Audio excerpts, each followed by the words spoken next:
Welcome to Epicenter, the hub of innovation in the heart of Helsinki, where ideas come to life and creativity thrives, where innovation meets community.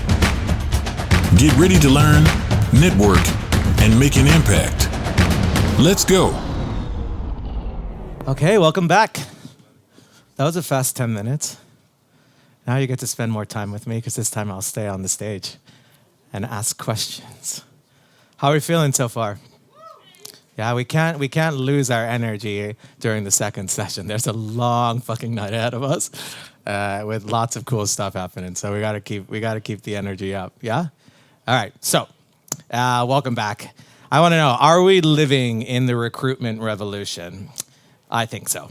So a part of our monthly Hired series, where we meet and discuss all things related to talent, let's take the next 30 minutes to explore the transformative shifts in how companies identify, attract, and retain talent in a rapid, evolving global market.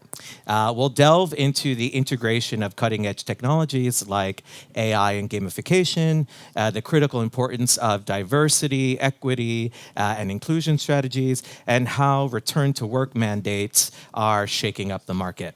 The discussion will cover innovative recruitment practices that not only meet the demands of today, but set the foundation for a more inclusive and effective workplace of tomorrow.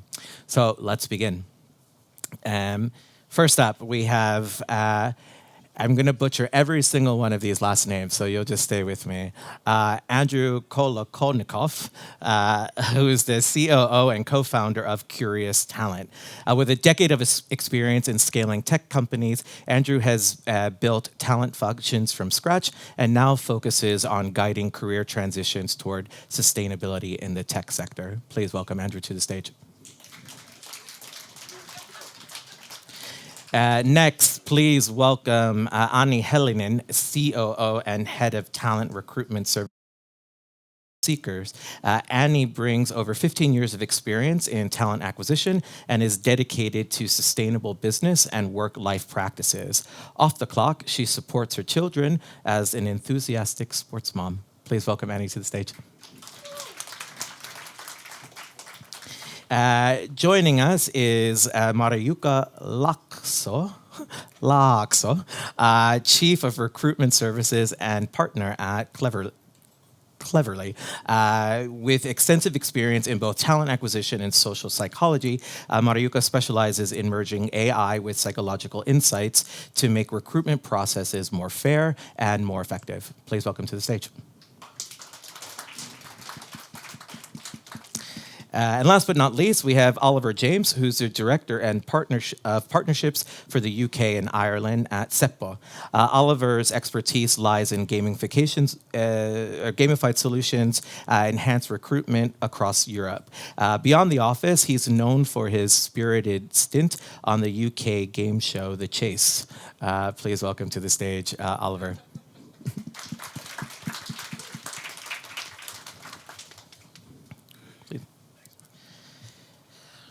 Okay, so we're going to just jump right into it since we've done a little bit of who we are and we only have 30 minutes. So I want to make sure that we get as much as possible. So we can't obviously have a panel on the recruitment revolution without discussing DEI. So let's just start there. While diversity, equity, and inclusion are touted in mission statements across the corporate landscape, there remains a significant disconnect between stated intentions and tangible outcomes. Only 7% of organizations are concretely and genuinely building a diverse and inclusive culture inside the workplace, according to the latest EY European DEI Index. So, since we want to focus this panel on recruitment, let's take this angle. How does having a diverse recruitment team influence the hiring processes and outcome? And we can start there. Yes. Well, I do believe that diversity creates diversity. So, of course, that would be a natural place to start, checking your own recruitment team. And I do believe that it should increase the probability. I'm a social psychologist, so I talk about probabilities. The probability of quality hires, being more inclusive if you have a more diverse recruitment team. However, of course, usually the recruitment teams, they are not huge. Many times there might be only one recruiter in a company, so it's limitations to that. It's not a silver bullet, so not to forget the processes, and you can do with a lot with just checking your processes. Yeah, and I think this goes also beyond the recruitment team itself. So the hiring team, if that's diverse, then that's one of the most important and actually quite easy way to ensure that the hiring practices are equitable and like more fair to each party. So I think that's something that's fairly easy to implement in the recruitment. And I think, to be honest, you got to really just practice what you preach. You know, so if you have a really, really diverse talent pool that you're recruiting from, you got to really have a diverse group that is also recruiting those people. Because if you don't, then there's a bit of a disconnect, right? So I think if you've got somewhere, for example, very, very homogenous country like Finland, you've got a very, very limited amount of resources to actually get that diversity in place. But what you're actually seeing from a lot of many studies that you can see around the world, diverse teams perform so much better. And I think this is a really, really good thing to think about when you're looking to maybe sell internationally. We're more and more globalized every day. So I actually, absolutely agree, 100%. Maybe just say two words, diversity of thought. It goes beyond gender or traditional kind of perception of diversity. If we have diversity of thoughts, even if it's a one-person recruitment team, that actually changes quite a lot. Well, let's talk about that, because we talked now about what diversity looks like, but how it can be implemented too, right? And so what practices can be implemented to adapt recruitment processes that better accommodate differently abled candidates. So that, most of the times when we hear the word diversity, we just think race, right? But there is also, tons of things that when we look at neurodiversity and things like that. So what practices should be implemented here to adapt in recruitment processes to better accommodate this? To start? Well, I think, for example, accessibility, that's something that comes to mind first when thinking about this. So it's both physical accessibility, so in terms of the locations where the interviews are held and all that, but also like digital, so that all the application material and all that, it's accessible. So that's at least something to consider. Yeah. I mean, I can definitely follow on from that as well. In terms of the material that you're recruiting from, that's also probably going to be something that you're going to be implementing within the daily tasks in work, right? So you have to make them the same. Otherwise, there's going to be a huge difference between what you're expecting to be working with and then what you're actually expected to perform with, well, as opposed to what you're thinking is the kind of the sort of daily occurrences at the company. So, yeah, that's what I would say. Yeah, one thing if I can still add is the language, so that the language is inclusive. I think that's very important, for example, in job ads and those kind of documents. So to pay attention to that. Yeah. Well, let's shift gears, because I want to make sure that we talk on all of these topics that we hope to aim toward, and we could probably just have done this whole thing on DEI strategies, right? But the European job market is rapidly evolving. Gamification has emerged as a groundbreaking strategy to enhance candidate engagement, significantly outperforming traditional methods when attracting top-tier talent. So, Oliver, from your strategic role at Seppo, how is gamification transforming the landscape of talent sourcing in UK and Europe, respectively? And then what unique advantages does this approach offer to companies? Sure. So gamification is such an amazing thing because it creates the ability to be as diverse as you want, or really, really reflect on a certain topic. Now, I'm fortunate to come from a country that's very, very naturally diverse. The UK, you have nearly 67 million people living there, and all of them. I don't think there's anyone that you meet that hasn't either had interactions with people from other cultures, or even maybe even started learning another language, or maybe even from you might have some parents that are from another country. So, and then even looking into things like ability, race, gender as well. These are all things that, they're so diverse in the way that we do this over in the UK. What I can say in terms of gamification is because it's breaking things down into chunks. You're taking a really, really complex topic and then you're making it really manageable. You're also adding things like competition. You're also adding things like earning points and having a bit of fun. Who doesn't like video games or who doesn't like any sort of games? I guarantee everybody in the holidays, you probably sit around a table with your parents or your families and you play like a board game because it motivates you to keep going forward. If you have some sort of risks there, or you have some sort of stakes that are at play, then you have a massive opportunity to boost engagement. Now, a little bit of a story in terms of how people can be recruited or how people can be even onboarded into a company. You got to look at it as a very, very large Brazilian aircraft manufacturer. They've actually raised engagement by up to 48% by playing a gamified training resource. And this is a massive number. 48% is huge. So if you're then taking into account things that are all about recruitment, if you're looking at things to do with how people can really kind of express themselves, use their own emotions, then you're really, really onto a bit of a winner there. And as I said, there's studies that say that diverse teams can absolutely, explode in terms of how much your productivity could be, and then gamification to actually make it so accessible so that everybody can do it. You can tailor it to an individual, and actually then also tailor it to the job role that you've got there.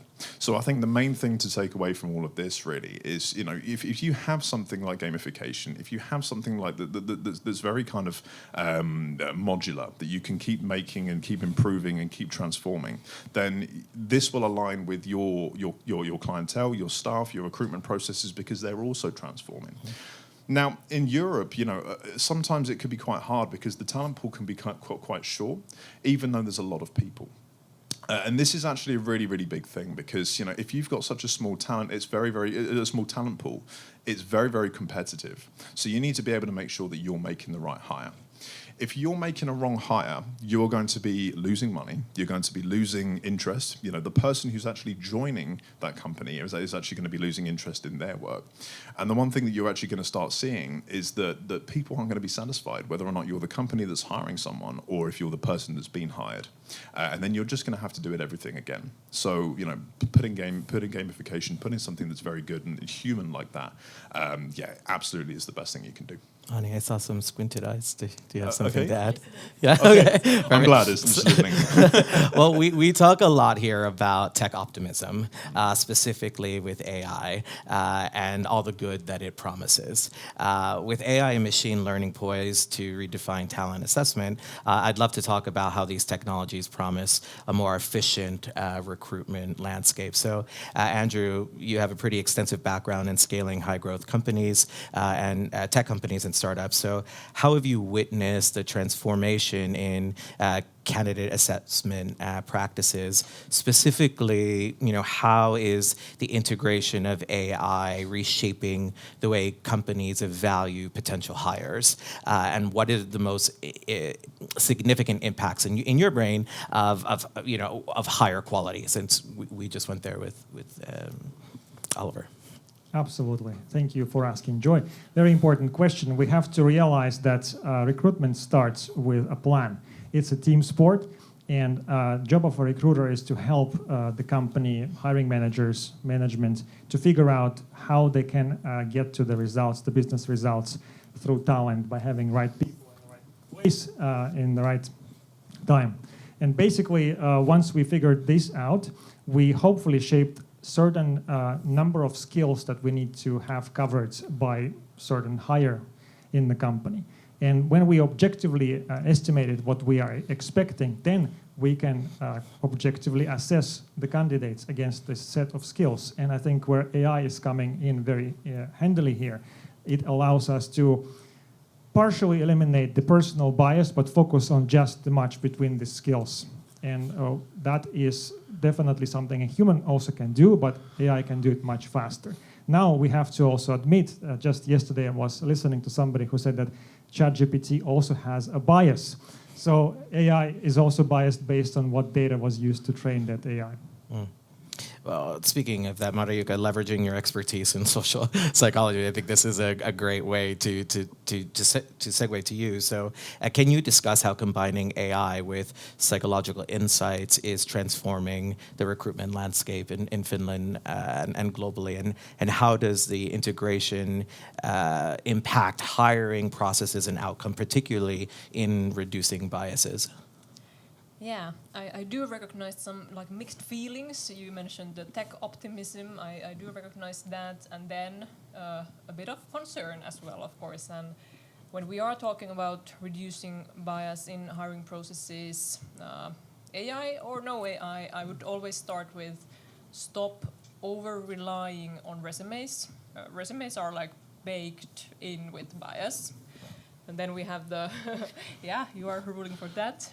Of course, hiring managers are bringing their own bias. And as mentioned, also AI has our bias in them. So that is number one thing there. So we know from decades of research that one effective way reducing bias is structured psychological assessments. And then, of course, you might hope, and I think we all want to see that AI, we get the power of AI supporting, combining the psychological insight. But at the moment that we are in, I am still a bit concerned because, of course, there is the data, the training data for AI. It is many times contaminated. I think the most famous example is the Amazon example. They recognize their own recruitment tool being biased against women applying for tech roles. So that is, I think that example is actually almost 10 years old, but it's still very relevant. AI can and AI will reproduce our biases.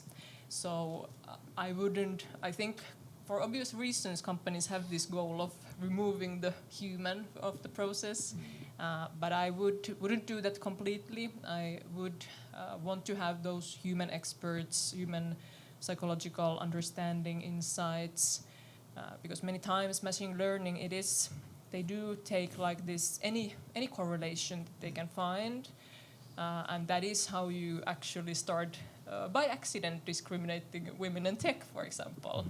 So yeah, a bit cautious still. Ani, would you like to add? No, I'm just gonna keep coming to you. You seem so interested. I'm like, yeah, me too. Well, I mean, then let's go. So let's talk about transparency, right? Because that's the cornerstone of building trust and inclusivity within an organization, right? So let's maybe we just open this to everyone. So what are steps that organizations can maintain or take to maintain transparency and fairness? I want to start with Mariuka here in these AI-driven processes. You know, how does the lack of transparency affect or impact employee trust and inclusion in the workspace?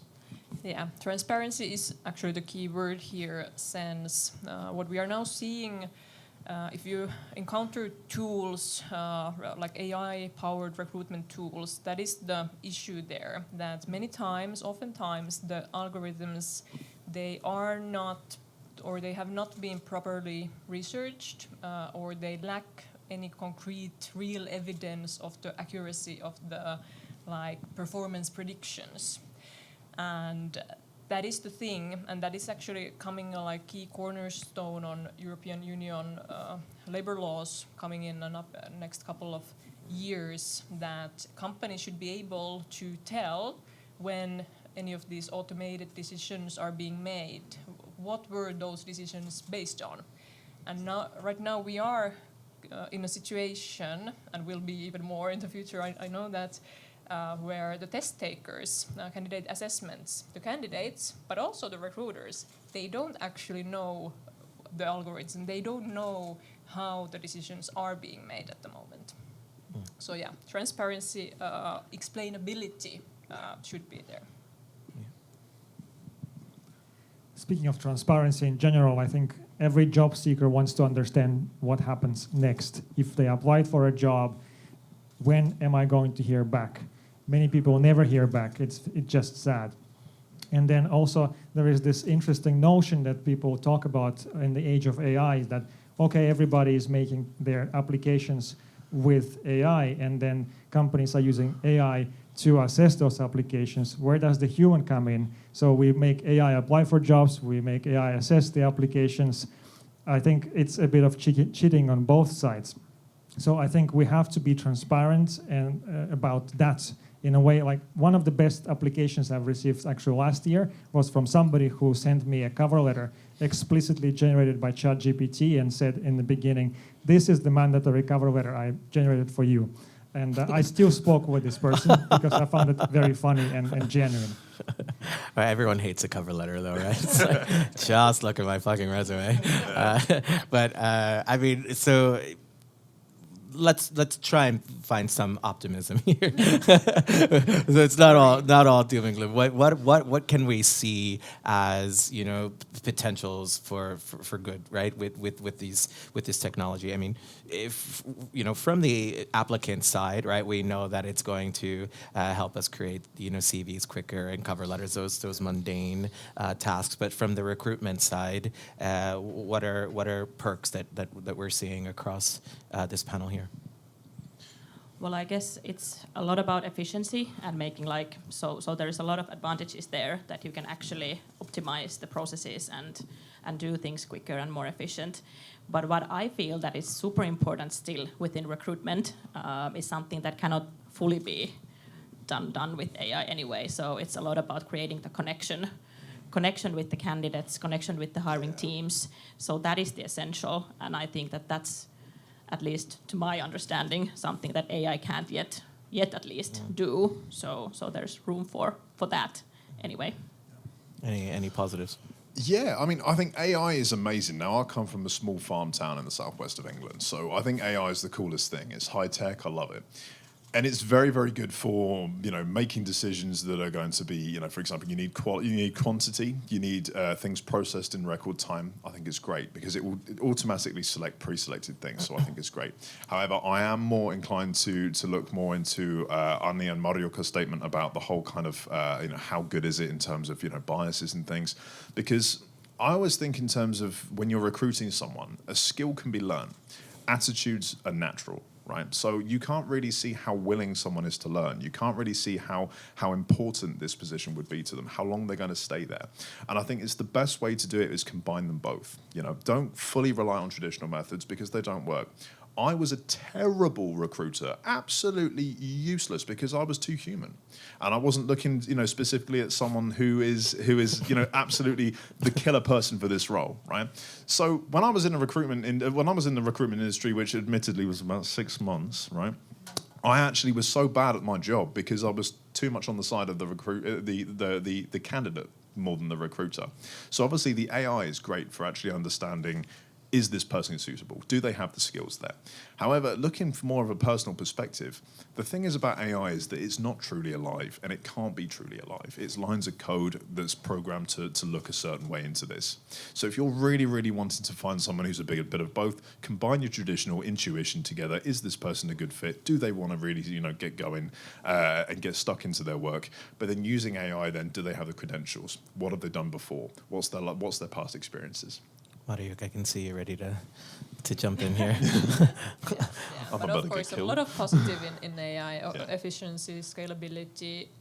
Our recruiters love that they don't have to write job ads from scratch. So a lot of good things, of course.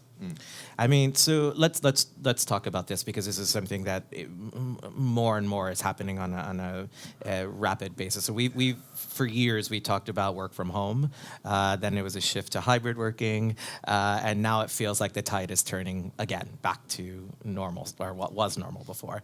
So as the world shifts back to in-office work, recent data has shown a notable trend of 42% of employers that are experiencing higher employee attrition than anticipated.